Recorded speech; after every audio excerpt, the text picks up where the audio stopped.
Hello everyone, ఈ వీడియోలో soya chunks pulao ఎలా తయారు చేసుకోవాలో చూద్దాం. దీనికోసం ఒక cabbage, tomatoes, onions and green చిల్లీస్ని తీసుకుని వాష్ చేసుకుని చిన్న చిన్న ముక్కలుగా కట్ చేసుకుని పక్కన పెట్టుకుందాం.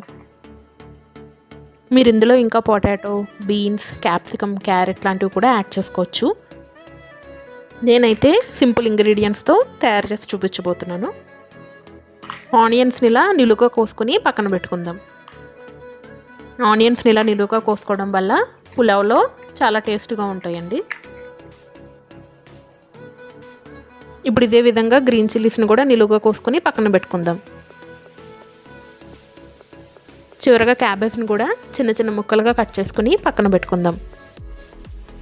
నేను ఈ పులావ్ని బాస్మతి రైస్తో కాకుండా నార్మల్ రైస్తో చేస్తున్నానండి. మీరు కూడా ట్రై చేయండి, చాలా బాగుంటుంది.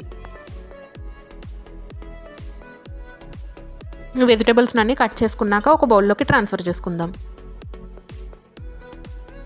ఇప్పుడు ప్యాన్ని హీట్ చేసుకుని అందులో కొంచెం ఆయిల్ యాడ్ చేసుకుందాం.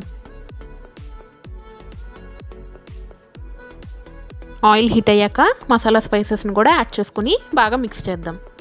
ఈ బే లీఫ్, సినామన్ కలర్ చేంజ్ అయ్యాక ఆనియన్స్ని యాడ్ చేసుకుని ఇంకొకసారి బాగా కలుపుదాం. ఈలోగా సోయా చంక్స్ని తీసుకుని వాటర్లో బాగా నానబెట్టుకుందాం. ఇప్పుడు ఈ ఆనియన్స్ కలర్ చేంజ్ అయ్యాక కట్ చేసి పెట్టుకున్న టొమాటో, గ్రీన్ చిల్లీని కూడా యాడ్ చేసుకుని మళ్ళీ ఒకసారి మొత్తం మిక్స్ చేద్దాం. ఇప్పుడు ఇందులో క్యాబేజ్ని కూడా యాడ్ చేసుకుని కాసేపు బాగా ఫ్రై చేద్దాం. ఈలోగా ఒక బౌల్లోకి రైస్ తీసుకుని వాష్ చేసుకుని పక్కన పెట్టుకుందాం.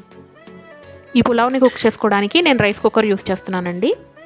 ఇప్పుడు ఇందులో మనం ఫ్రై చేసి పెట్టుకున్న వెజిటేబుల్స్ అండ్ వాష్ చేసి పెట్టుకున్న బియ్యాన్ని కూడా యాడ్ చేసుకుందాం. ఇందులో తగినన్ని వాటర్ యాడ్ చేసుకుందాం. వాటర్ యాడ్ చేశాక మసాలా పౌడర్ని కూడా యాడ్ చేసుకుందాం. తర్వాత ఇందులో కొన్ని క్యాష్యూస్ని కూడా యాడ్ చేసుకుందాం. రుచికి సరిపడా సాల్ట్, మనం వాటర్లో నానబెట్టుకున్న సోయాను కూడా యాడ్ చేసుకుందాం. చివరగా కొంచెం గీ కూడా యాడ్ చేసుకుని ఒకసారి మొత్తం బాగా మిక్స్ చేద్దాం. గీ యాడ్ చేయడం వల్ల రైస్ అనేది పొడి పొడిగా వస్తుంది. ఇప్పుడు కుక్కర్ మూత పెట్టేసి కాసేపు బాగా కుక్ చేద్దాం. అంతేనండి, ఎంతో సింపుల్గా సోయా చంక్స్ పులావ్ అయితే రెడీ అయిపోయింది. వీడియో నచ్చితే please like, share and subscribe.